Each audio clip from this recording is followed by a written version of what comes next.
Assalamualaikum warahmatullahi wabarakatuh. Halo Sobat Cipta, kembali lagi di konten YouTube Cipta Saran Cendekia pada program Podcast, Vokasi dalam Podcast. Kembali lagi bersama saya, Firan Famza, yang kali ini saya ditemani oleh salah satu staf VHSD, Vocational High School Development Division, yaitu Miss Latifatul Laila Putri. Oke, ini adalah Miss kita semua ataupun ibunya teman-teman PKL. Oke. Ibu banget nih ya. Ibu-ibu banget. Enggak, bukan.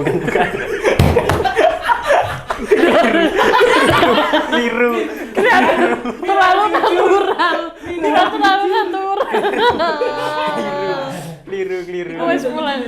Iya. Liru. Rotok. Sok-sok anu Nurhan. Enggak kok, ngono kan. Wah, ini kelihatan masih muda banget ngono loh. Tante. Oke.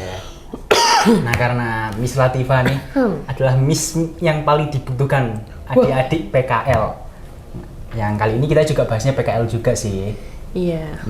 Saya enaknya manggilnya Miss atau Mbak aja sih enaknya? Panggilnya Mbak aja ya. Mbak aja, oke, Mbak Karena Latifah. kalau Mas Firhan yang manggil Miss tuh kayaknya aneh banget gitu ya. Padahal tahun lalu saya masih jadi siswa PKL loh. Iya, betul banget. Oke, ini Mbak, kan kita mau bahas PKL. Saya beberapa waktu lalu ya, tiap ke ruangan saya pasti lewat ruangannya Mbak Latifah kan. Iya, Nah, di sana ada waiting list tuh saya lihatnya. Ada waiting list SMK yang mau PKL di sini. Nah, sejauh ini dari sekolah mana aja sih Mbak yang udah memastikan diri untuk PKL di Cipta Saran Cendekia? Oke, Mas Firhan, jadi di dalam waktu dekat ini ada banyak sekali sekolah yang sudah mendaftarkan di Cipta Sarana Cendekia untuk mengirim siswa-siswi SMK-nya PKL, khususnya kompetensi kalian akuntansi dan keuangan lembaga. Totalnya kira-kira ada 11 sekolah nanti yang akan datang di bulan Juli dari berbagai daerah, mulai dari Banyuwangi, ada dari Jawa Tengah, dari Blora Jawa Tengah, ada dari Jember dan daerah-daerah lainnya. Totalnya ada 11 sekolah. Oh, ada Seperti 11 sekolah itu, di Mas bulan Firhan. Juli ya, Di Mbak? bulan Juli datangnya. Sampai nanti di bulan Desember itu sudah banyak sekali sekolah yang waiting mendaftarkan list. diri seperti itu. Oke. Jadi tadi yang terdekat adalah di bulan Juli ya Mbak ya? Iya, betul sekali. Oke. Nah, ini kan masih bulan Mei ya. Apakah di bulan Juni ada PKL? Nah, untuk di bulan Juni ini nanti tidak kosong ya jadwalnya. Jadi Iya. ada juga peserta PKL dari SMK Negeri 12 Malang, di mana anak-anak dari SMK 12 ini adalah salah satu kelas industri kita kerjasama dengan SMK Negeri 12 Malang yang sudah di angkatan ke-7. Oke. Seperti itu, Mas Firhan. Oke Mbak. Nah, kita kan udah ya tahu lah itu anak-anak PKL di sini. Kalau kita sebagai mitra Dudi itu udah tahu lah apa itu PKL. Nah, tapi kalau sobat-sobat Cipta di luar sana kan mungkin masih agak asing tuh sama PKL. Mungkin apalagi yang masih di SMP mau memilih untuk ke SMA ataupun ke SMK ya kan. Nah, saya mau tahu apa sih dasar hukumnya PKL itu? Kenapa harus ada PKL di SMK? Oke, dasar hukumnya dari mana? Jadi kalau PKL ini banyak sekali ya Mas Firhan ya. Kalau berdasarkan Permendikbud nomor 50 tahun 2020, PKL ini kan merupakan salah satu program yang dikhususkan untuk siswa-siswi khususnya SMK untuk bisa terjun langsung ke dunia kerja dan bisa langsung melaksanakan praktik kerja lapangan, di mana PKL ini bekerja sama dari satuan pendidikan dengan mitra dunia kerja. Oke. Nah, kenapa kok Cipta ini cocok jadi tempatnya teman-teman PKL khususnya akuntansi ya? Jadi Cipta ini merupakan lembaga kursus pelatihan akuntansi dan perpajakan yang sangat cocok bekerja sama dengan sekolah, karena di dalam satu bangunan yang sama ini kita punya dua praktisi sekaligus. Ada kantor konsultan pajak Dr. Andes Agus Sambodo dan rekan, dan ada juga project office-nya dari kantor akuntan publik Abdul Ghani dan rekan. Nah, kolaborasi yang terjadi di Cipta Sarana Cendekia ini sangat pas porsinya dengan yang dibutuhkan dari satuan pendidikan khususnya akuntansi. Oke. Nah, kalau kita lihat berkaca dari kurikulumnya Mas Firhan ya. Oke. Kalau dari kurikulum K13 itu kurikulum yang sebelumnya ya Mbak ya? iya, betul. Kurikulum K13 ketentuan PKL itu kan ada yang pertama, PKL ini memang dilaksanakan sekurangnya 120 hari atau 4 bulan ya Mbak ya? 4 bulan, betul. 4 bulan dan dilaksanakan di semester 4 atau 5. Oke. Nah, kalau di kurikulum Merdeka ini ada beberapa perubahan. Yang pertama, penyesuaian lagi ya? iya, betul sekali. Nah, penyesuaian-penyesuaian di kurikulum Merdeka ini bisa jadi sebuah hambatan, bisa jadi sebuah peluang juga. ya sebenarnya. Iya. Oke. Jadi di waktu yang bersamaan jadi peluang dan hambatan bagi baik Satuan itu pendidikan siswa, itu ya, Mbak, ya? iya, baik itu dari siswa, dari guru maupun dari dunia kerja. Nah, kalau dari kurikulum Merdeka, apa sih perubahan-perubahannya gitu ya, Mas Firhan ya? Iya, apa Yang tuh? pertama adalah periode pelaksanaannya. Periode pelaksanaannya. Kalau di kurikulum K13 kan hanya 4 bulan. 4 bulan. Nah, kalau di kurikulumnya Merdeka Merdeka ini itu dilaksanakan minimal adalah 6 bulan. minimalnya 6 bulan. Iya, betul sekali. Sekurangnya 6 bulan dan dilaksanakannya adalah di semester 5 atau semester 6. 6. Oke. Jadi ada pergeseran dari penempatan yang awalnya di semester 4 sama semester 5 jadi semester 5 sampai semester 6. Iya, betul. Jadi kalau di K13 itu kan semester 4 atau 5. Kalau Iya. di kurikulum Merdeka 5 atau 6. 5 atau 6. Oke. Terus berikutnya perubahan yang terjadi adalah kalau di kurikulum Merdeka ini adalah perubahan yang paling mendasar ya Mas Firhan, yang merombak segalanya dan membuat Bapak Ibu guru pusing biasanya ya. Waduh, apaan tuh? Ini terlalu banyak administrasinya Terlalu kadang. banyak administrasinya. Iya, betul sekali. Salah satu perubahannya menjadi dasar kenapa sih kok banyak administrasinya, karena PKL ini sekarang sudah menjadi mata pelajaran wajib. Jadi mata pelajaran wajib. Iya, Oke, yang betul. sebelumnya kan hanya program saja ya Mbak ya, Iya. yang wajib lah. Tapi Iya. sekarang malah jadi mata pelajaran ya. Mata pelajaran wajib. Kalau sebelumnya kan ini jadi salah satu program untuk menunjang yang kompetensi menunjang. yang sudah didapatkan dari sekolah diterapkan dalam dunia Diimplementasikan kerja. di dunia Iya, kerja. betul. Oke. Nah, sekarang sudah menjadi Mata mata pelajaran. pelajaran. Oke. Gitu. Nah, ini sih Mbak, saya juga beberapa kali membaca-baca mengenai artikel-artikel tentang kurikulum Merdeka, kemudian juga perkembangan tentang vokasi SMK dengan kurikulum Merdeka itu saya sempat membaca ada beberapa jenis PKL tuh. Iya, betul. Nah, kalau di Cipta Sarana Cendekia itu jenis PKL yang mana? Oke, kalau jenis PKL ya Mas Firhan, jenis PKL itu kan ada beberapa yang membedakan tuh dari tempat PKL-nya ya. Oke. Ada dunia usaha, dunia industri, Oke. terus ada BUMD atau BUMN, Oke. atau di lembaga lainnya. Nah, kalau di Cipta ini termasuk di dunia usaha. Dunia usaha. Jadi di PKL di tempat dunia usaha, sehingga nanti kenapa sih kok harus Cipta gitu ya? Banyak yang memunculkan pertanyaan-pertanyaan seperti itu, dan bahkan kadang banyak sekolah yang memang sudah percaya dengan Cipta, terus mendorong anak-anaknya, siswa-siswinya untuk PKL di Cipta, tapi siswa-siswi ini kadang juga masih mikir gitu, masih banyak pertanyaan. Iya, mempertimbangkan juga. kenapa sih kok harus Cipta? Nah, itu Kenapa harus banyak Cipta? sekali terjadi Oke. hal seperti itu. Hmm. Nah, kenapa kok harus Cipta? Karena Cipta ini merupakan salah satu lembaga yang memang sudah bekerja sama dengan SMK-SMK, sudah berpuluh-puluh tahun, dan kita juga selalu update pengetahuannya. Kita tidak hanya memberikan materi akuntansi dan perpajakan aja ke siswa-siswi, tapi juga banyak membekali terkait dengan kemandirian, terus Oke, apa soft saja skill, yang soft skill-nya iya ya, betul, soft skill-nya lebih banyak didapatkan juga, seperti itu. Oke, jadi di Cipta Sarana Cendekia itu salah satu jenis PKL yang dimana siswa itu ditempatkan di dunia usaha. Iya, di dunia usaha. Oke, ini Mbak. Dari yang Mbak Latifah jelaskan tadi di awal bahwa waiting list-nya Iya. siswa-siswa PKL itu tersebar di mana-mana. Nah, saya mau tahu lebih rinci sih, dari mana saja sih mitra SMK khususnya di PKL untuk di Cipta Sarana Cendekia. Nah, kalau secara khususnya, Secara keseluruhan gitu. secara dari mana aja keseluruhannya, tuh? bukan yang waiting list Iya, gitu ya bukan Mas yang waiting Firdan ya? list. Oke, yang secara keseluruhan kalau mitra-mitra PKL yang sudah pernah PKL dan masih tetap sampai sekarang Iya. itu banyak sekali persebarannya Mas Firhan dari seluruh bisa dibilang dari seluruh Indonesia ya. dari seluruh Ada dari Indonesia. Jawa Timur itu pastinya banyak. Jawa Timur. Terus ada dari Kupang, Dari Kupang, Nusa Tenggara Timur, Oke. Atambua juga Nusa Tenggara Timur, dan dari Banjarmasin, Papua itu juga bekerja sama PKL dengan kita, seperti itu Mas Firhan. Oh, jadi emang mitranya kita tuh nggak sekedar yang di sekitaran Jawa Timur aja ya? Iya betul, Bahkan dari luar pulau gitu. luar pulau. Dari Indonesia Timur bahkan ya? Iya, bahkan dari Papua. Nah, makanya tuh untuk teman-teman yang masih ragu, apalagi yang masih di sekitaran Cipta Sarana Cendekia, masih di Malang ataupun masih di area regional Jawa Timur, jangan ragu dan jangan takut untuk PKL di Cipta Sarana Cendekia karena siswa-siswa kami juga tersebar di luar Pulau Jawa. Iya, bahkan yang dari luar Pulau Jawa pun semangat banget nih Mas Firhan mau PKL di Cipta Sarana Cendekia. Oh oke Mbak, nih kita mau ngobrol PKL lebih dalam lagi nih. Khususnya PKL di Cipta Sarana Cendekia sih yang saya mau bahas.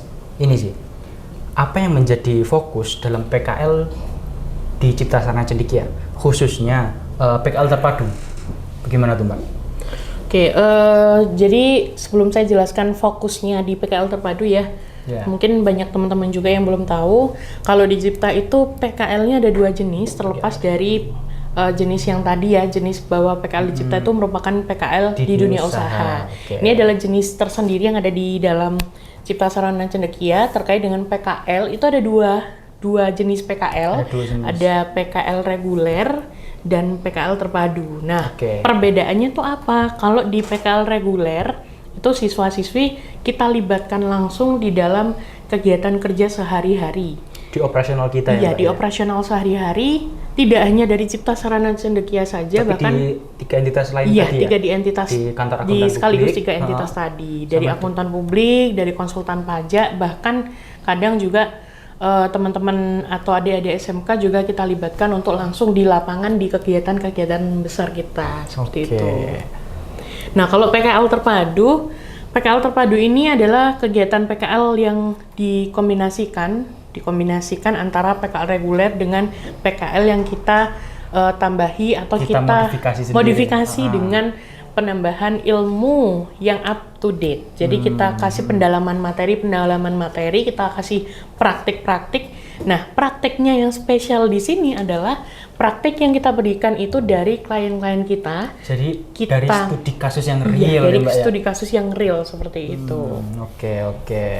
Jadi apa yang mereka kerjakan itu sebenarnya mereka sedang role play menjadi seorang akuntan di sebuah perusahaan ya Mbak? Iya, betul sekali Mas Firhan. Jadi sebenarnya mereka nggak sebagai siswa aja di sini, tapi mereka juga sebagai akuntan sebuah perusahaan. Iya, betul. Oke. Nah, mengapa sih kemudian PKL di Cipta Sarana Cendekia itu menjadi penting?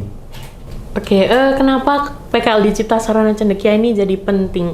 Penting ini bisa dari segala sudut pandang ya Mas Firhan ya. Bisa dari Bapak Ibu gurunya, dari siswanya, dari wali muridnya bahkan dan dari ciptanya. Nah, kenapa kok penting? Karena kita di sini tidak hanya sekedar menjadi tempat pelatihan yang anak-anak datang, tempat PKL yang anak-anak datang, terus praktek kerja lapangan, terus santai-santai pulang selesai. Nah, nggak hanya sebatas itu, tapi kita juga banyak sekali membimbing, mendampingi adik-adik untuk bisa tahu arah kedepannya nanti dari kompetensi kalian yang mereka sudah ambil ini, kedepannya prospeknya seperti apa. Kita coba untuk membuka gambaran membuka pandangan-pandangan anak SMK membuka itulah pandangan-pandangan anak SMK apalagi kan yang datang juga kelas 11, kelas 12 lagi butuh-butuhnya pandangan. Betul, kalau kata Pak Alfi itu jiwa-jiwa yang sedang bingung. Iya, jiwa-jiwa yang tersesat itu dia. Kayak lagunya kayak. Aduh. Nah itu. Makanya mereka harus datang ke sini. Iya, betul. Agar tidak tersesat dan agar tidak bingung. Iya. Nah, karena itu PKL Cipta Sarana Cendekia itu sangat penting ya Mbak ya, karena nggak hanya mengembangkan updating mereka aja di bidangnya mereka, tapi juga bisa membuka pandangan-pandangan mereka yang pastinya akan sangat penting ke depannya ya. Iya, betul sekali. Agar ya kita sendiri tahu bahwa data dari BPS bahwa anak SMK itu salah satu penyumbang pengangguran ya Mbak ya, paling besar tuh. Iya, betul sekali itu Mas Firhan. Nah, makanya agar tidak menyumbang angka tersebut, siswa-siswa yang datang di Cipta Sarana Cendekia pasti akan kita temukan kepada jalannya masing-masing ya Mbak. Kita bisa lihat perbedaannya nih Mas Firhan. Mungkin Mas Firhan juga sudah tahu ya dari beberapa periode beberapa periode PKL yang sudah dijalankan di Cipta, karena ketika mereka datang pertama kali datang dengan wajah-wajahnya yang bingung, kayak aku ada di dunia mana nih gitu ya. Nggak pernah ada di sini nih. Iya, betul. Dan ketika mereka sudah waktunya untuk pulang kembali ke daerahnya masing-masing, itu wajah-wajahnya sudah berbeda karena mereka sudah mulai bisa memetakan apa yang ada di pikirannya, kedepannya harus seperti apa. Bukan berarti kita mencuci otak ya Bapak Ibu ya, adik semuanya ya, tapi kita mencoba untuk membuka, memberikan pengertian, memberikan gambaran yang jelas kepada adik-adik dunia nyata itu seperti apa gitu. Jadi tidak akan semenyenangkan itu, tapi juga tidak akan Seberat rumit itu, itu, kalau iya. hanya sekedar dipikirkan Iya ya, Mbak. betul. Oke, kemudian ini Mbak, tadi kan Mbak Latifah bilang bahwa di sini juga ada proses bahwa memberikan pandangan tersebut tuh. Nah, yang mau saya tanyakan di sini adalah bagaimana sih proses pelaksanaan PKL di Cipta Sarana Cendekia? Mulai dari kedatangan mereka, kan ini khususnya malah lebih banyak yang dari luar Malang ya Mbak ya? Iya betul. Nah, bagaimana sih prosesnya mulai dari mereka datang ke Malang sampai mereka pulang? Apa aja yang mereka lakukan? Oke, lebih ke alur dari pendaftaran sampai dengan nanti pelaksanaannya PKL gitu ya Mas Firhan ya. Berarti dari jauh sebelum mereka datang ke sini? Iya betul, jauh dari sebelum mereka datang apa aja sih yang perlu apa aja yang dipersiapkan gitu ya. Oke. Jadi mulai dari yang pertama pastinya adalah pendaftaran terlebih dahulu nih. Kalau pendaftaran, kenapa kok harus daftar dulu? Karena memang di Cipta Sarana Cendekia ini peserta PKL-nya dari berbagai daerah yang kita dicampur ya laksanakan. nanti ya, Nanti akan dicampur ya, akan dibarengkan dengan sekolah-sekolah lain juga, sehingga kita harus ngatur jadwalnya jauh-jauh hari seperti itu Mas Firhan. Nah, prosesnya dimulai dari pendaftaran itu dari silahkan nanti bisa mendaftarkan diri, itu tidak terbatas nih Mas Firhan ya, tidak harus dari siswa, tidak harus dari guru ataupun dari sekolah, tapi bisa dari mana saja. Nanti silakan menghubungi admin kita di admin pendidikan atau Vocational High School Development Division. Nanti kontaknya akan disediakan di bawah ya teman-teman Di ya. description box ya? Iya, teman-teman? description box gitu ya. Oke. Nah itu nanti bisa mendaftarkan diri di sana, tapi tetap nanti koordinasi kita adalah dengan sekolahnya Oke, seperti itu. Ini Mbak sebentar. Kalau misal bisa saya gambarkan, misal ada salah satu siswa SMK nih di Ngawi lah. Iya, Mereka itu menghubungi kita via DM IG. iya betul. Kemudian kan mereka tertarik untuk PKL terpadu di Cipta Sarana Cendekia, kemudian mau lanjut reguler lah. Nah, kemudian mereka kami hubungkan ke admin via SD. Iya. Lalu konsepnya lalu alurnya bagaimana itu? Nah, kalau ini kan berarti pintunya dari siswa gitu ya Mas dari Firhan siswa ya. langsung. Nanti siswanya kan menghubungi dari admin kita. Nah, ketika kita koordinasikan ya bisa dibilang gitu dengan siswanya, kira-kira mau PKL kapan dan seperti apa. Nah, akan tetap kita konfirmasikan lagi ke sekolah. Ke sekolahnya. Gitu, Oke. karena pintu utama kita adalah dari sekolah. Jadi kebijakannya dari sekolah seperti apa, dari kita seperti apa, biar pintunya nanti bisa jelas. Biar tetap. sama-sama klik juga ya Mbak Iya, ya. betul sekali. Nggak ada miskomunikasi gitu. Oke, itu kan untuk pendaftarannya aja Mbak. Iya. Kemudian tadi untuk alur selanjutnya. Untuk alur selanjutnya setelah pendaftaran, yang kedua adalah nanti kan kita pastikan di bulan apa pelaksanaannya gitu ya Mas Firhan. Nah kan kita informasikan kepada sekolahnya bahwa nanti pelaksanaannya akan dibarengkan dengan sekolah mana aja. Sekolah penggabungnya. Iya, gitu, sekolah mana penggabungnya aja. dari mana aja.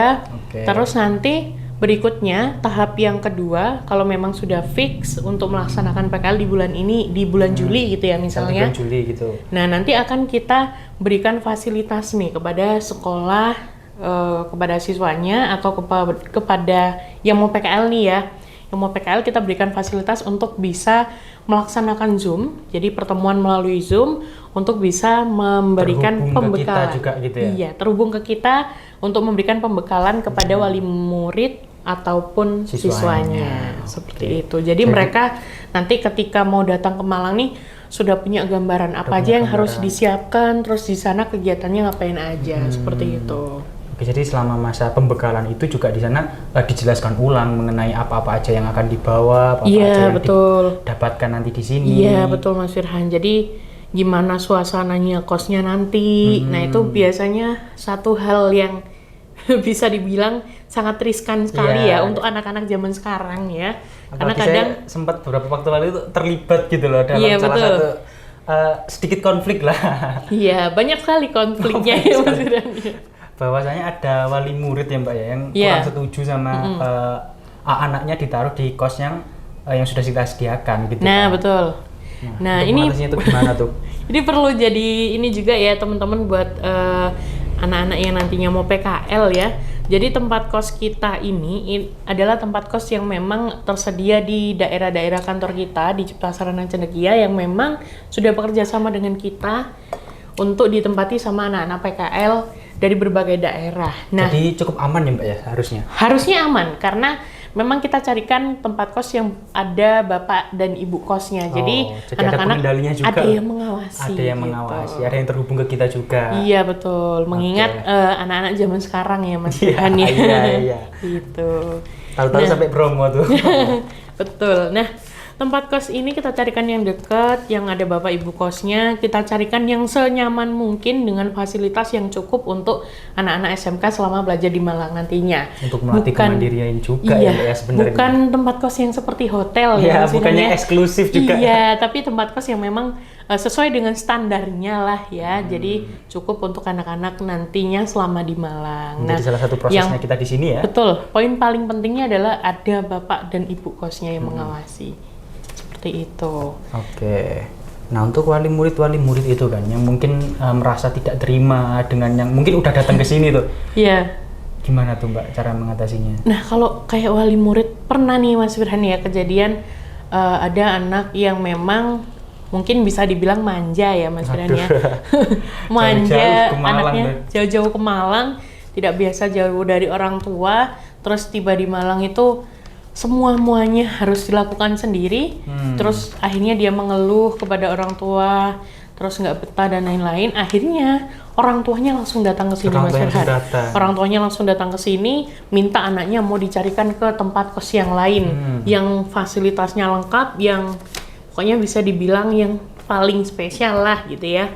Nah, kita berikan penjelasan nih kepada orang tuanya, karena di sini kita PKL itu tidak hanya untuk belajar aja, tapi tidak hanya belajar materi akuntansi dan pajak, tapi juga belajar kemandirian belajar untuk beradaptasi dengan lingkungan, sosialisasi mereka juga ya Mbak. Iya betul. Nah itu harus dipersiapkan juga. Jadi tidak hanya materi-materi, tapi juga harus siap mental gitu. Tapi sejauh ini aman sih, orang tua bisa mengerti, orang tua bisa memahami, dan pentingnya kerjasama orang tua dengan pihak kita maupun dengan pihak sekolah itu sangat penting, karena memang tujuan awalnya adalah untuk kebaikan anak-anaknya nantinya. Seperti itu. Oke, itu kan sampai di pembekalannya. Iya. Setelah pembekalan. Nah, setelah pembekalan pastinya kedatangan siswa ya.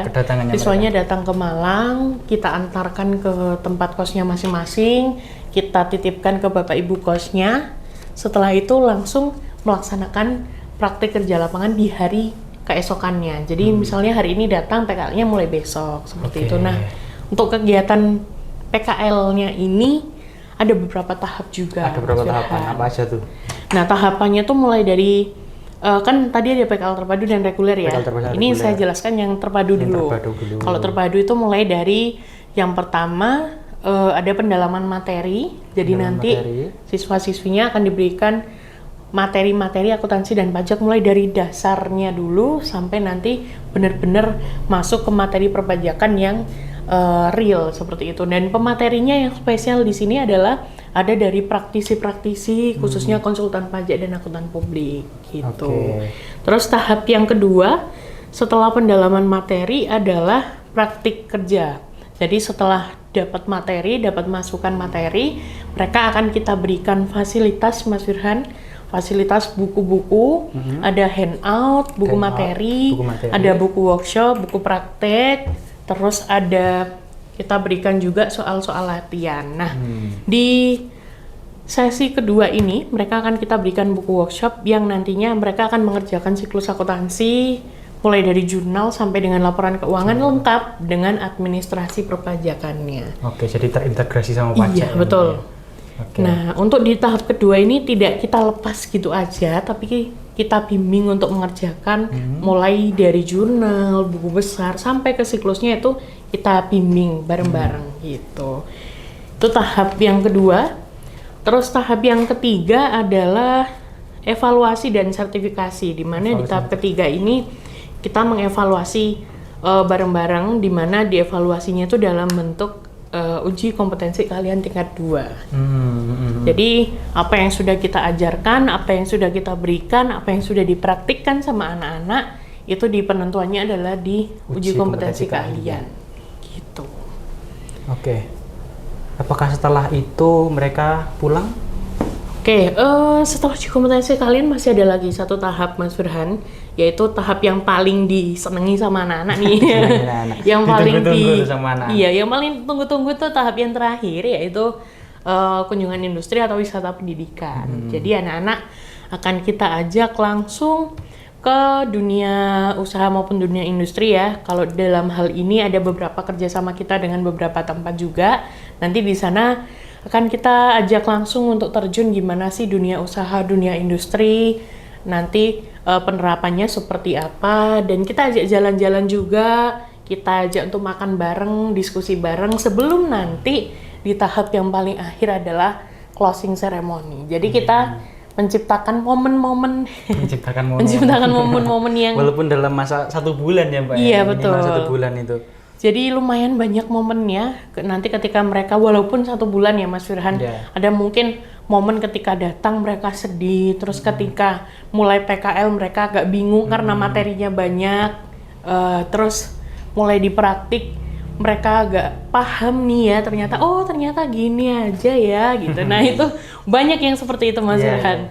Terus nanti ketika di momen kunjungan wisata dan kunjungan industri, mereka seneng, bahagia, merasa punya kedekatan tersendiri dengan tim instrukturnya ada di Cipta. Sampai pada akhirnya, ketika mau pulang, banyak yang nggak mau pulang. Akhirnya extend ya Mbak. Iya. Akhirnya bisa terus untuk lanjut ke PKL reguler. Oke. Udah cukup lama sih Mbak, kita ngobrol agak kering nih. Oh iya, boleh minum dulu ya Mas Firhan ya. Silakan diminum Mbak Latifah. Wah, seger ya. Oke, nih tadi mengenai apa yang Mbak Latifah paparkan barusan, Iya. saya ada tertarik sama salah satu nih. Materinya tuh, selama menjalani PKL terpadu, mereka dapat materi apa aja sih? Nah, materinya apa aja? Kalau tadi kan saya jelaskannya cuma akuntansi sama pajak gitu ya. Padahal sebenarnya enggak kan? Sebenarnya enggak sih ya. Ada banyak sekali materi-materi tambahan yang soft skill gitu-gitu ya. Materi-materi tambahannya ada soft skill, terus materi lainnya juga. Itu contohnya kalau akuntansi dan pajak ya pastinya sudah tahu ya, mungkin teman-teman ya. Misalnya pajak seperti BPH, BPN. Iya, mulai dari akuntansi kas, kewajiban, persediaan, sampai ke PPh akhir tahun badan dan PPN dan PPNBM dan seperti itulah, banyak ya. Kalau yang di luar akuntansi sama pajak tuh? Kalau di luar akuntansi sama pajak tuh ada contohnya nih Mas Firhan ya, growth mindset, terus ada lagi personal branding, terus ada lagi penyusunan kurikulum vitae, penyusunan CV, terus ada lagi sosial media spesialis, dan masih banyak materi-materi soft skill lainnya, di mana materi tambahan soft skill itu sangat berguna nantinya buat adik-adik sekalian ketika sudah lulus dari SMK, bahkan sebelum lulus pun itu juga masih sangat berguna. Sangat berguna ilmu tersebut. Oke, cukup lengkap ya teman-teman untuk materi selama PKL terpadu di Cipta Sarana Cendekia. Kalau teman-teman mau tahu untuk materi apa aja sih selain yang disebutin Miss Latifah tadi, mungkin teman-teman bisa lihat review-review teman-teman PKL, adik-adik PKL di YouTube, ataupun bisa melihat di konten Instagram kita. Oke, Mbak Latifah, ini salah satu juga yang menarik perhatian saya adalah tadi fasilitas. Mbak Latifah tadi menyebutkan adanya kos. Oke, kos. Kemudian yang termasuk fasilitas kita adalah instruktur tadi yang berpengalaman dari seorang praktisi, kemudian ada buku-buku. Apakah ada fasilitas lainnya? Oke, fasilitas lainnya ada sih Mas Firhan ya. Jadi selain yang pertama kan tadi fasilitasnya dari pemateri atau instruktur yang ahli di bidangnya, praktisi gitu ya. Yang kedua, mereka bisa diskusi nggak sih sama tim-tim instruktur itu? Bisa banget. Jadi di luar jam kantor pun kita bisa tetap diskusi dengan teman-teman dari SMK. Bisa. Nah, jadi kalau jam kantor kita kan jam 8 sampai jam 4 sore ya Mas Firhan ya. Banyak sekali anak-anak PKL yang semangatnya membara nih. Semangatnya membara. Cukup aja cuma sampai jam 3. Iya, gitu. Tidak merasa cukup hanya sampai jam 3. Mereka bikin jadwal, mereka janjian sama kita, Miss mau, kalau mereka bilangnya curhat sih ya, Mas Firhan ya. Miss mau curhat boleh nggak? Nanti kita jadwalkan biasanya tuh di jam malam lah, setelah maghrib sampai mungkin nanti jam 8 atau jam 9 malam. Nah, di sana apa aja yang diobrolin tuh bukan tentang akuntansi dan pajaknya, tapi tentang gimana apa yang dia rasakan ketika PKL, terus kira-kira apa yang dia dapat, terus kedepannya mau seperti apa. Nah inilah momen dimana mereka bisa menemukan hal-hal baru, gitu. Jadi nggak akan sama dengan PKL di tempat lain ya Mbak ya? Iya betul. Yang mempersilahkan ataupun bahkan kita memberikan ruang untuk mereka. Fasilitasnya tidak hanya fisik aja Mas Firan, tapi ada fasilitas spiritual. Spiritual. Okay. Fasilitas batinnya juga. Nah, selain itu fasilitas yang belum saya sebutkan mungkin ya tadi adalah sertifikat. Oke, sertifikat. Jadi sertifikat ini bentuknya fisik ya berarti ya. Sertifikat ada 2 sertifikat yang akan diterbitkan nanti, yaitu uji kompetensi kalian dan sertifikat PKL. Jadi lengkap di satu paket. Nah, untuk kosnya tadi kosnya itu biayanya sudah termasuk di biaya PKL terpadu, jadi tidak ada biaya lagi untuk kosnya, gitu. Oke, ini kita udah ngobrolin tentang dari awal, mulai dari pendaftaran mereka sebelum mereka datang bahkan sampai mereka pulang ya Mbak ya. Iya, betul. Fasilitas apa aja yang mereka dapat, materi-materi apa aja. Nah ini untuk sekolah yang mungkin masih belum bermitra dengan kita, ataupun mungkin siswa-siswanya masih asing sama kita, tapi udah denger nama kita dari teman-teman di sekolah lain. Gimana sih? Apakah mereka bisa menjalin komunikasi dengan kita? Misalnya kayak tadi Mbak Tiva sempat bilang bahwa ada pembekalan. Yeah. Tapi pembekalan itu bahwa mereka sudah daftar kan, dan pasti baru pembekalan. Nah, kalau ini yang saya tanyakan adalah yang sebelum mereka mendaftarkan diri. Mungkin mereka untuk meyakinkan diri ataupun mereka ingin tahu lebih jauh tentang PKL terpadu dengan Cipta Sarana Cendekia. Oke, buat teman-teman yang belum sekolah-sekolah yang memang belum pernah bekerja sama dengan Cipta, gimana cara kita menggait mereka gitu ya? Gimana caranya kita menjalin komunikasi dengan mereka untuk bisa bekerja sama dengan Cipta, khususnya untuk program praktik kerja lapangan. Nah, untuk sekolah-sekolah yang belum pernah bergabung nih Mas Firhan ya, sebenarnya kita ini agak sombong ya jadinya. Kita ini jadi sebenarnya kita tuh sudah eksis di sekolah-sekolah SMK Mas Firhan ya. Banyak sekali sekolah-sekolah yang memang dulunya tuh pernah ada yang memang sekolah dari awal Cipta dibentuk sudah bekerja sama, bahkan sampai sekarang masih berlanjut. Terus ada sekolah yang pernah bekerja sama tapi sempat berhenti karena ada beberapa regulasi-regulasi sekolah yang berbeda. Terus akhirnya sekarang kembali lagi kerjasama dengan kita, dan ada sekolah yang memang benar-benar nggak tahu Cipta itu apa, sejarahnya seperti apa, dan sekarang bekerja sama dengan Cipta. Nah, itu gimana caranya, jalur informasinya dari mana gitu ya? Itu dari Bapak Ibu guru khususnya, terus dari sosial media. Nah, sosial media kita kan banyak sekali informasinya di dalamnya ya. Jadi banyak informasi di sana. Terus anak-anak zaman sekarang juga informasinya banyak banget, jadi itulah yang membuka pintu kita untuk bisa bekerja sama dengan sekolah-sekolah. Yang pastinya yang paling utama adalah membangun kepercayaan kepada sekolah-sekolah, kepada Bapak Ibu guru, kepada siswa, bahwa memang kita benar-benar berkomitmen untuk memberikan praktik kerja lapangan yang beda dari lainnya. Seperti itu Mas Firhan. Oke. Nah, sekolah-sekolah yang meskipun mereka melihat dari sosial media kita kan, mereka masih belum bisa terhubung dengan kita secara langsung, khususnya via SD lah. Apakah mereka bisa mengajukan sosialisasi ataupun bahkan via SD sendiri yang menawarkan itu? Nah, untuk sekolah-sekolah yang seperti itu bisa banget malah Mas Firhan ya. Jadi ada beberapa sekolah yang memang menghendaki untuk kita membuka jalurnya mulai dari awal, yaitu sosialisasi. Nah, nanti kita akan tetap kita bisa datang ke sekolah untuk sosialisasi dengan Bapak Ibu wali muridnya, dengan siswanya secara langsung untuk mengenalkan apa itu Cipta, terus programnya seperti apa dan prospeknya seperti apa. Ada satu contoh nih Mas Firhan. Kalau saya ambil contoh dari SMK Negeri 1 Lumajang gitu ya. SMK 1 Lumajang ini luar biasa Mas Firhan. Setiap tahunnya itu selalu mengirimkan satu angkatan dari jurusan akuntansinya untuk di PKL-kan di Cipta. Nah, gimana nih caranya dia kok bisa dari SMK Negeri 1 Lumajang bisa sampai ngirimkan satu angkatan? Tuh kadang bikin Bapak Ibu guru juga, Bapak Ibu guru dari sekolah-sekolah lain juga, wah luar biasa gitu ya. Iya betul. Nah itu kenapa? Karena dari pihak yang pertama adalah kepercayaan dari sekolah bahwa memang benar-benar Cipta itu Membawa dampak positif lah. membawa dampak positif bagi siswa-siswinya. Yang kedua adalah kita memberikan sosialisasi kepada Bapak Ibu wali muridnya, kepada sekolahnya, dan itu perlu kerjasama juga dengan pihak sekolah. Pihak sekolah juga memberikan fasilitas yang memadai buat anak-anaknya bisa sosialisasi, mengenalkan apa itu PKL, itu mulai dari kelas 10. Oh, justru mereka saat awal masuk SMK Iya, gitu ya, Mbak? bahkan ketika PPDB. MPLS mungkin? Iya, Oh. oke. MPLS maksudnya. MPLS, Ketika oke. Ketika MPLS kita datang di sana kita menjelaskan bahwa SMK Negeri 1 Lumajang ini kerjasama loh sama Cipta Sarana Cendekia. Apa sih keuntungannya seperti itu?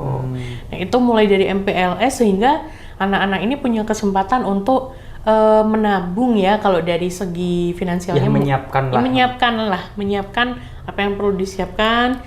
Baik itu gambarannya nanti seperti apa, dan jadi mereka mulai dari kelas 10 tuh sudah punya gambaran nanti ketika PKL seperti apa gitu, sehingga bisa berhasil bahkan sampai sekarang itu tetap mengirimkan satu angkatannya.